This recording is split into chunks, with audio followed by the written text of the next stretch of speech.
Indiana Newsdesk is made possible in part by the following.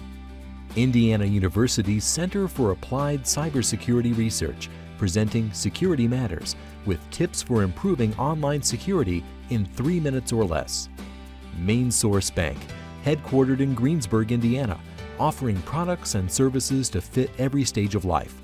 More information at mainsourcebank.com. Main Source, life needs a great bank. Member FDIC and equal housing lender. Smithville Communications, serving Southern Indiana with high-speed fiber gigabit internet. Smithville Fiber Gigabit Technology. Tap the power. And by WTIU members. Thank you. Coming up on Indiana Newsdesk. Sexual assault prevention advocates are having a hard time getting the training they need ever since the Indiana Coalition Against Sexual Assault shut down. And that's having an impact on who's getting services. So many survivors are going to go without help, without treatment, without the support that they need. We investigate how funeral homes are regulated in Indiana and whether they're inspected enough. Is the current system effective? Absolutely not. We'll explain why Indiana officials aren't keeping a close eye on some funeral homes and what could be done to improve the system. These stories and a look at this week's top headlines. The fact that Norman Bridwell is from Kokomo is just a huge point of community pride for us. Right now on Indiana Newsdesk.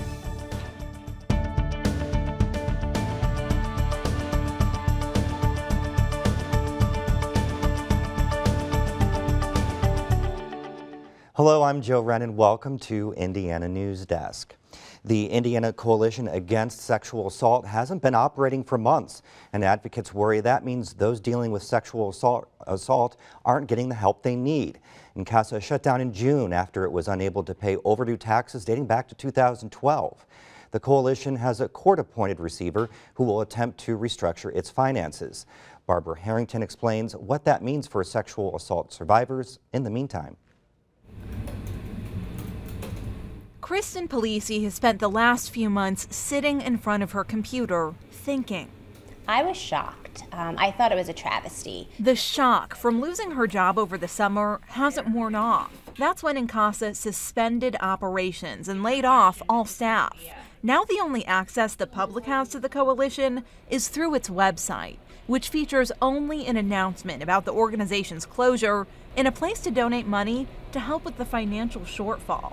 Polisi can't stop thinking about what that could mean for sexual assault survivors. My fear is that if we are not able to bring it back, that the voice of sexual assault will once again be just a whisper. It has always been a quiet voice behind larger issues such as domestic violence, and we need to have a strong voice for sexual assault here in the state of Indiana. According to the Centers for Disease Control, Indiana is the second worst state for rape among high school-aged girls. INCASA provided training to service providers and law enforcement that showed them how to respond to sexual assault, and it connected survivors like Malia Crosby with resources to help them heal.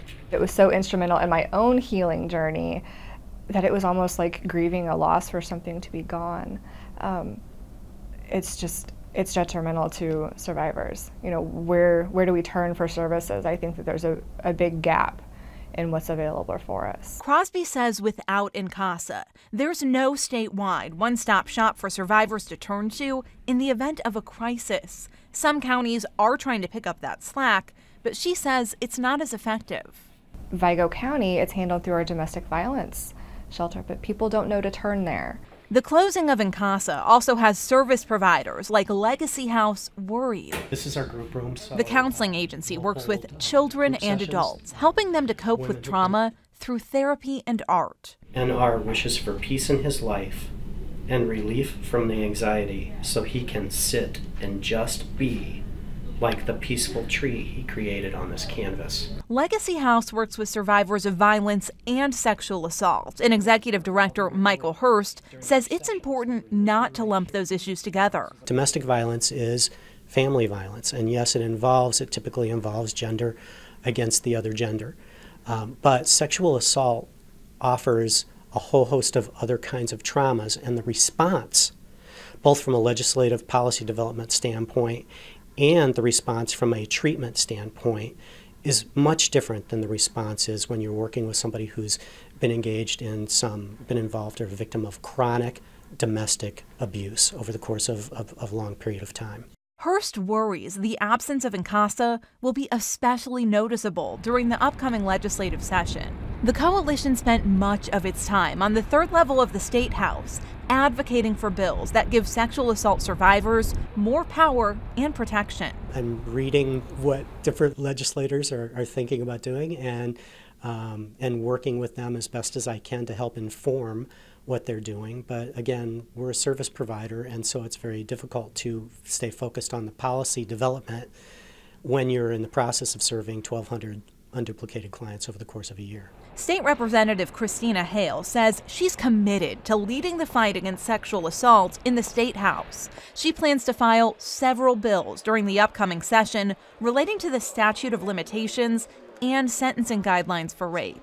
But sexual assault is just one of many issues she has to tackle. I think not having a respected advocate in the State House, that's not politicized, that's really just about doing good things for people and victims here in Indiana, that voice is going to be missing. I'm not certain that funding will necessarily be affected negatively.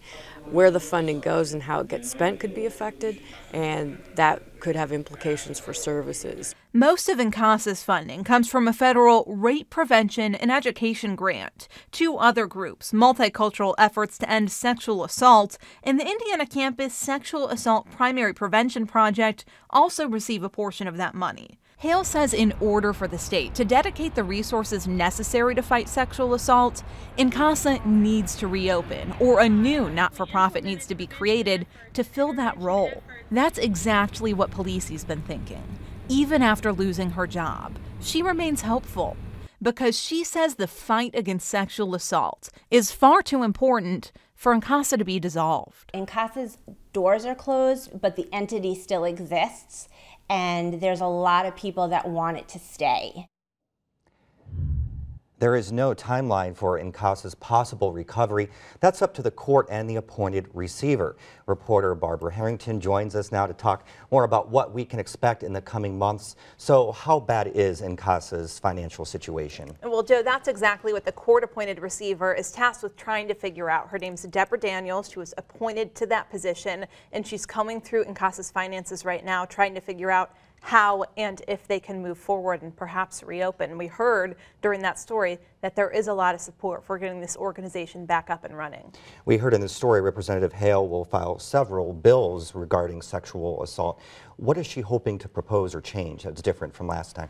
She has quite an extensive list of things that she's hoping to accomplish this legislative session. The first one, her first priority, is coming up with a definition for consent. That's something the state of Indiana doesn't have right now, and she says it's really essential to have that definition. It'll help in prosecuting rape and sexual assault cases.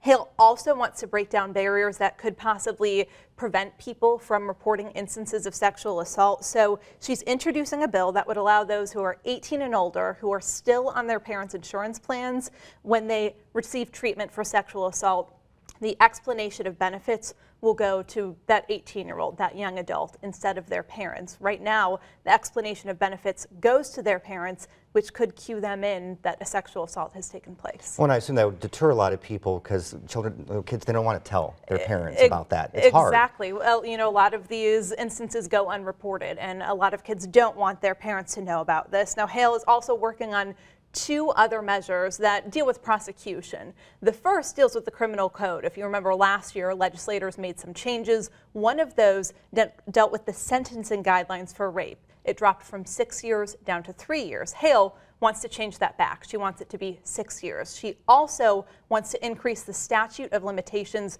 for prosecuting rape from 10 to 15 years. So a lot on her plate. And just really short, does she think she has the support of her other legislators? She says she thinks she has the support on both sides of the aisle, that they see the importance of this. Okay, thank you very much, Barbara. And now for headlines, we go over to Alex Dirkman, who has the latest on this week's top stories. Thank you, Joe. The U.S. Environmental Protection Agency says it will create a set of national standards to regulate coal ash ponds and prevent contamination. The ruling could have a major impact on Indiana, which has about 80 of the ponds that hold the byproducts of burning coal.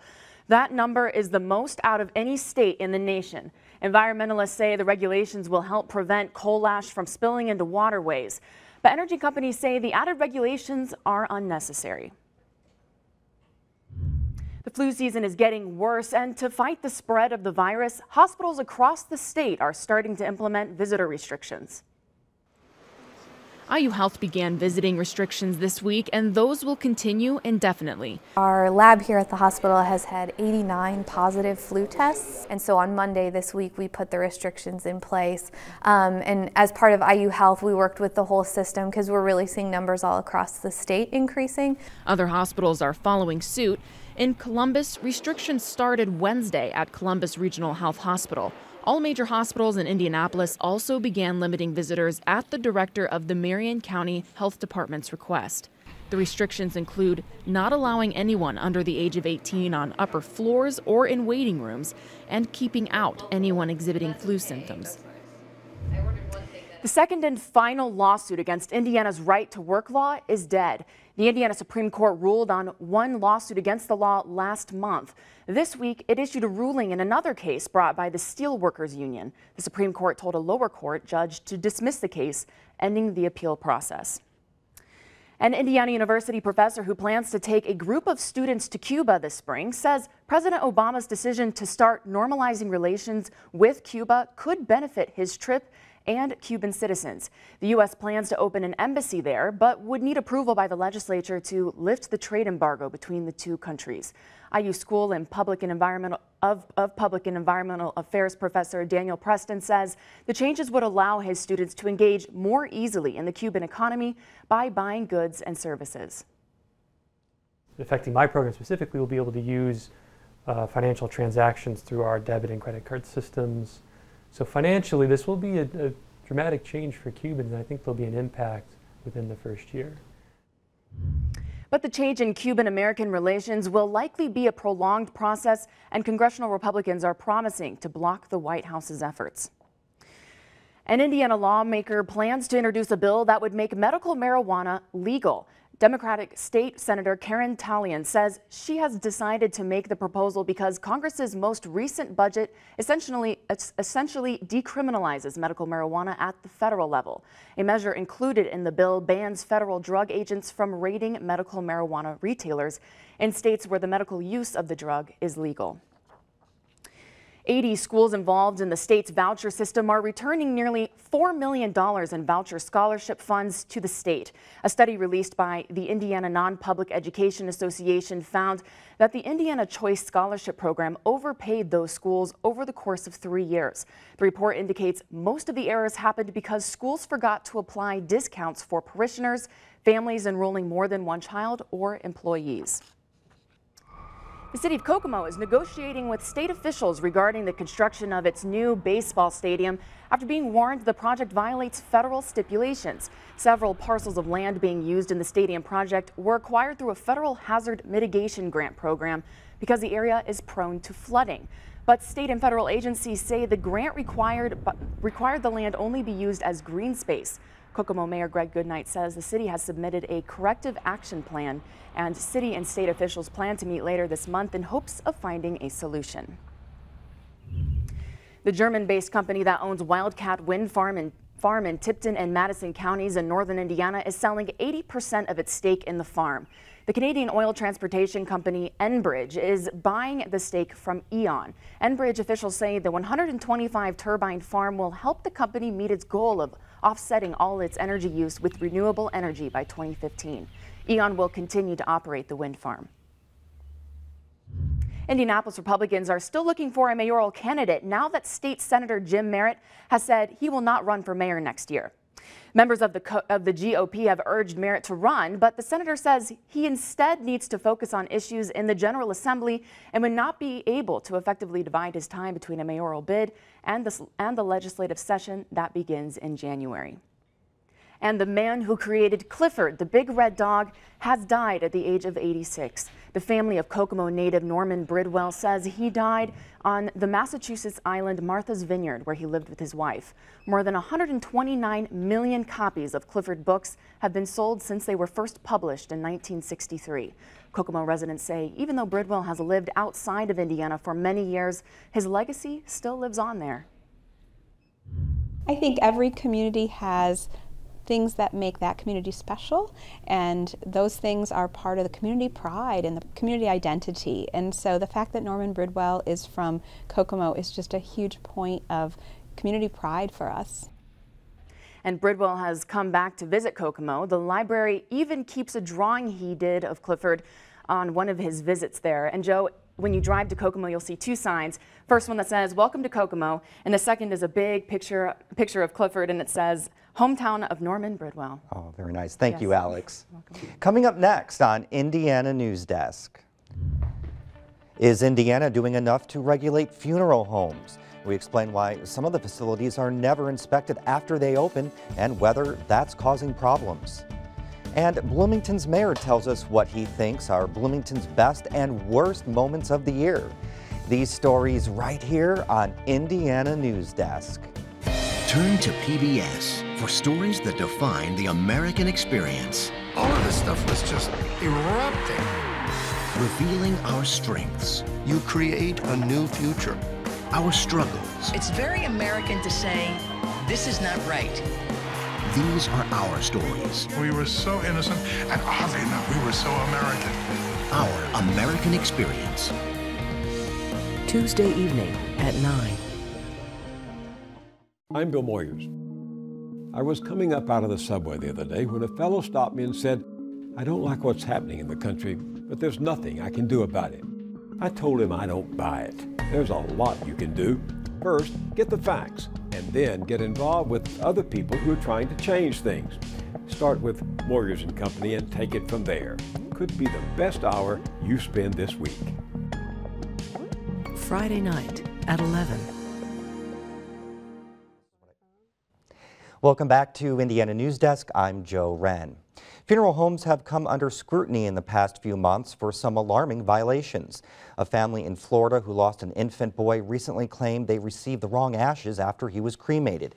In July, police were going to enforce an eviction order when they came across 8 unattended and unidentified bodies in a Fort Worth, Texas mortuary.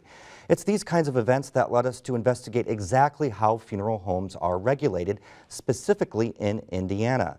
Reporter Sarah Fenton has spent months poring through government documents and researching the inspection process. Sarah, these events are quite shocking. Has anything like that happened here in Indiana?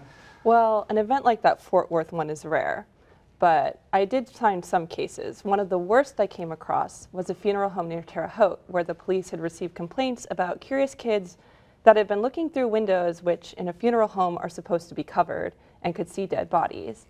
And that's in part why we wanted to see exactly how Indiana keeps tabs on funeral homes, whether they're inspected just because of complaints or if they're more consistently regulated. And here's what I found. There are more than 600 funeral homes and crematoriums in Indiana. The state's professional licensing agency inspects dozens of them each year. But that means the majority of them are still going unchecked. Is the current system effective? Absolutely not. Curtis Rostad directs the state's Funeral Home Trade Association. He calls the system ineffective because he says it's not consistent. It would be similar to a freeway where everybody gets to know that a police officer is only out there once a year. It is not a deterrent, it is not an incentive, it is not an effective way to inspect the profession. Funeral home inspections fall under the purview of 4 inspectors from the state's Board of Funeral and Cemetery Service. The inspectors visit funeral parlors and crematoriums to make sure businesses meet safety and licensing requirements. Those 4 inspectors are also responsible for barbershops, beauty parlors, and tanning salons. That brings the total number of businesses they oversee to about 12,000. There is no statutory requirement for inspections to be done, for instance, every 2 years or every 4 years. The statutes that apply to funeral homes simply do not have a requirement for a time frame for inspections. Deborah Fry is the compliance director at the PLA. She says the agency does self-impose some requirements. For example, inspectors always visit funeral homes when they're new or just opening for business. They also inspect facilities each time they change ownership or location. I think our compliance staff is very conscientious. They do a fantastic job of inspecting facilities.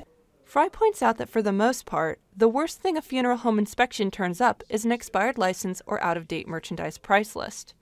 And the state inspection records agree with her. The majority of funeral homes pass inspection with no problem. This year, through November 12th, only 2 have failed to pass. But is it possible things are being missed? Absolutely, says Curtis Rostad. It's rare that even an inspection is done. I know of funeral homes that tell me that they received their initial inspection when they got licensed and haven't seen an inspector since, and that can be 10 or 12 years. In a poorly run funeral home, the health risk is mostly for the employees who are working with dead bodies. The health risks go down considerably for the general public, but they're more likely to be exposed to financial risks, such as pre-need fraud. The state only inspected about 7% of the state's active funeral homes between January and November this year. That makes Bloomington's Eric Powell a rare example. He opened his business, the Funeral Chapel, 5 years ago. They were here before we opened to inspect everything before we could get our license to open. And I think they've been back twice since. He says, on average, he's inspected once every 2 or 3 years. They're probably here 45 minutes to an hour, just going through stuff. As the chairman of the Funeral Services Education Program at Vincennes University, Jonathan DeHart educates future funeral home directors about health requirements. But those rules and how they're enforced vary from state to state. Indiana has a smaller number of inspectors than other states do. We're fortunate enough that in Indiana that we do have a State Board of Funeral and Cemetery Service that's very proactive. They kind of expect everybody to do the right thing, and then when they find out something's not being done right, they are very quick to investigate it. To where other states, they work on a regular rotation. Other states, such as Iowa, work under the requirement that funeral homes should be inspected annually. However, there has been a push to move to a model similar to Indiana's, because the state just doesn't have the money or the employees needed to keep up with those yearly requirements. Sarah, you mentioned that funeral homes are inspected, although rarely, but what does happen if they find a violation? Do they just go in and shut them down? Well, a lot of times these violations are easily fixable. They're document related, like an out-of-date license. The funeral home is given about 2 weeks to come into compliance, and that's the end of it usually. If the funeral home continues to break the rules, then the PLA can get the Attorney General's office involved. They do their own investigation, take their findings back to the PLA, which could then vote on disciplinary action, such as shutting a funeral home down. So does that happen in Indiana? Well, like I said, it takes a lot to get a funeral home shut down. In the past few years, there's only been about 24 cases brought before the board, and mostly those result in things like putting a license on probation or a $1,000 fine, which is what happened in that Terre Haute case. There was a recent case in South Bend where the IRS found that one funeral home owed more than $250,000 in taxes, and their license got suspended. So that just is an example of how much it takes for one of these to get actually suspended. Well, thank you very much for your report. Appreciate it. Bloomington Mayor Mark Kruzan says he's most proud of the outline for downtown development this past year. He pointed out interest in the new certified technology park behind Showers Plaza during this month's Ask the Mayor segment as he looked back at 2014. Obviously, the downside for 2014 have been the employee theft issues. I mean, that's just unbelievably disappointing. And in each instance, they were, I'll be careful because attorneys always tell me to be, allegedly. What those people did was to find weaknesses in the way in which government, not just city government in Bloomington, but government in general in the state of Indiana operates. I think the good continues to be the fiscal condition of the city, and that while other cities were continuing to have to lay off police officers, firefighters, in some cases shut down street lights and things that you just never would imagine would be happening in this city, we've continued to make investments. And so I think we've really set the stage for the expansion of downtown. Kruzan is also looking ahead to his last year as mayor. His priority is to lay the foundation for the transition, including a financially healthy budget. Indiana is honoring an Evansville veteran with a Purple Heart. In a ceremony this week, the head of the Indiana National Guard presented Army Chief Rodney Harp with the Purple Heart Medal. Harp was helping Afghanis learn how to take care of their livestock as part of the Army's animal husbandry team when he was caught in a mortar attack in 2010. Harp said the support he has received since returning from overseas has been a tremendous help in his recovery, and the Purple Heart only adds to that. The Purple Heart is given to members of the military wounded out in the field. It is the oldest military honor in the world. And that's the end of this program, but our work continues online as we cover the news in southern Indiana throughout the week at WTIUnews.org. Have a great weekend.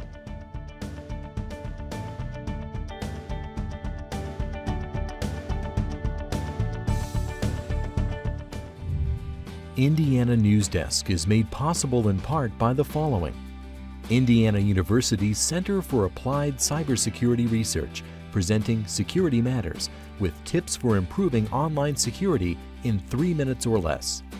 Main Source Bank, headquartered in Greensburg, Indiana, offering products and services to fit every stage of life.